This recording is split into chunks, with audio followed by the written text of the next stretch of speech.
Codeine syrup mafia कौन?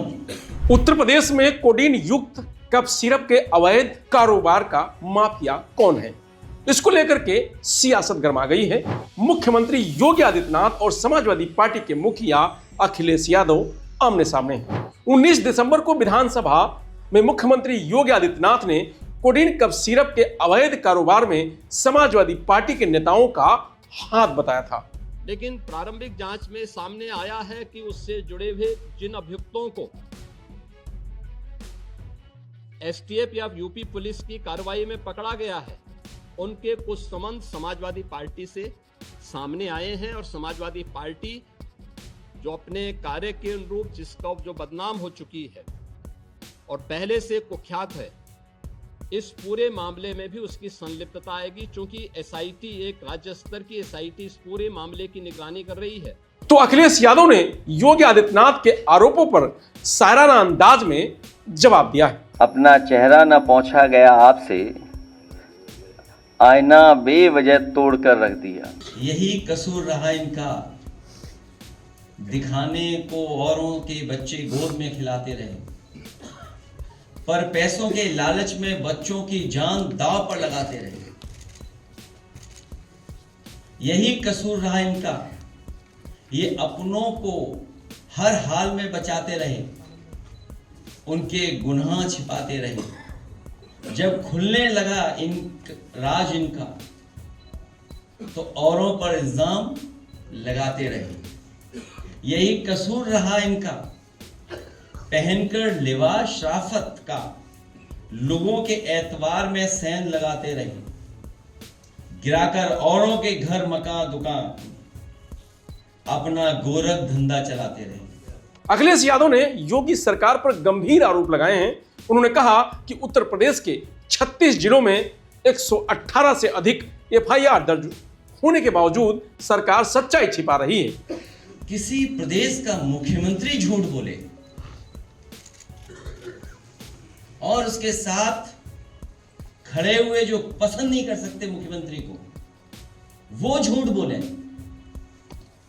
तो कल्पना कर सकते हैं कि प्रधानमंत्री के क्षेत्र में इतना बड़ा रैकेट चल रहा हो।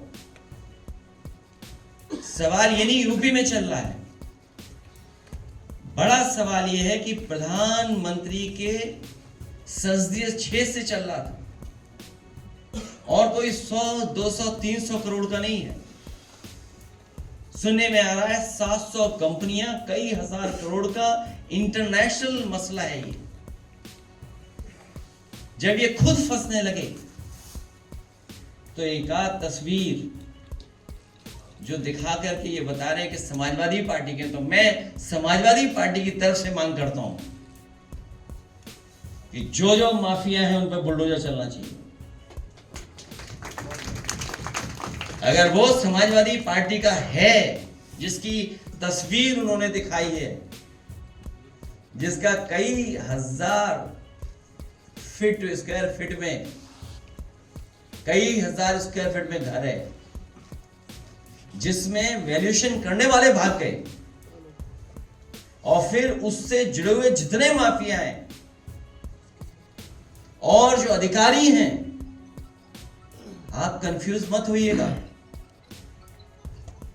जो अधिकारियों का नेक्सस है, जो अधिकारियों की लड़ाई है, उसकी वजह से भी जनता को कुछ सच्चाई पता लग रही है। अगर कानपुर का अखिलेश दुबे की कोई जान बचा रहा है, तो यही समाजवादी पार्टी है, समय समय पर उठाने की वजह से उसकी जान बची हुई है,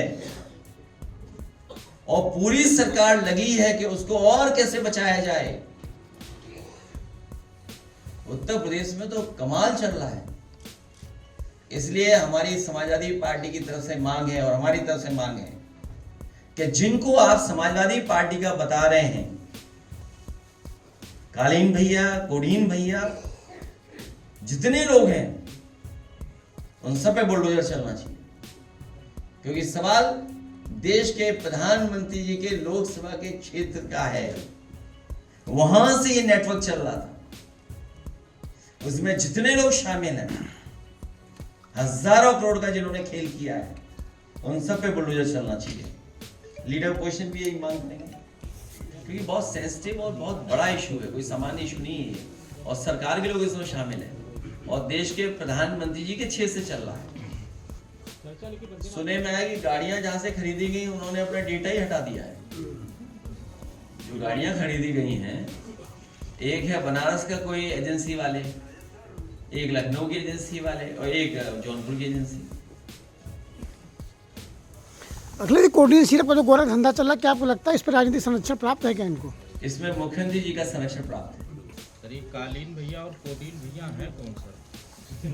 इस सरकार बेहतर बताएगी। जो लोग इनमें शामिल हैं वो कोडिन नहीं है सर। बड़ी लंबी सूची है। जब 36 जिलों में 118 एफआईआर हुई हैं, तो उसमें 128 हो गई, तो उसमें कोडिन भैया ही हैं सब, 128 हुई हैं। और आप सोचिए, अमिताभ ठाकुर आईपीएस, अगर वो कुछ बात कहना चाहते हैं, प्रेस से अपनी बात पहुंचाना चाहते हैं, तो आवाज दबाने के लिए सीटी बजा रही है पुलिस। कई तस्वीरें दिखाई जा रही हैं, तो अगर हम तस्वीरों का ही सब कुछ ठीक मान लें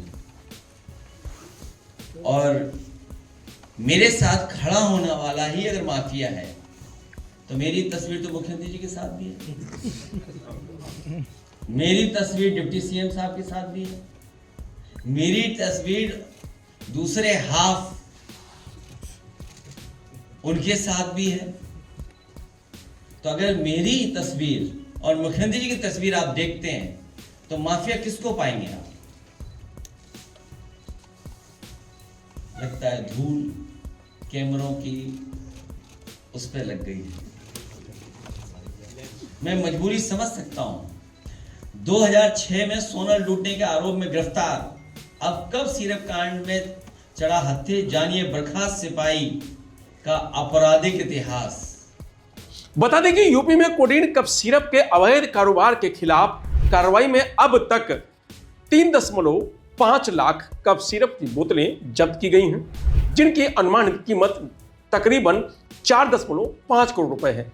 अब तक कुल 98 एफआईआर दर्ज की गई हैं। इनमें सबसे ज्यादा वाराणसी में 28, जौनपुर में 16, कानपुर में 8 और लखीमपुर खीरी में 4 केस दर्ज हुए हैं। इसके अलावा लखनऊ में 3 और अन्य जिलों में 39 एफआईआर दर्ज हुई हैं। 32 लोगों को अब तक हिरासत में लिया गया है, जिनमें 3 प्रमुख सुपर स्टॉकिस्ट वाराणसी के भोला जायसवाल, सहारनपुर के विभोर राणा और गाजियाबाद के सौरभ त्यागी शामिल हैं।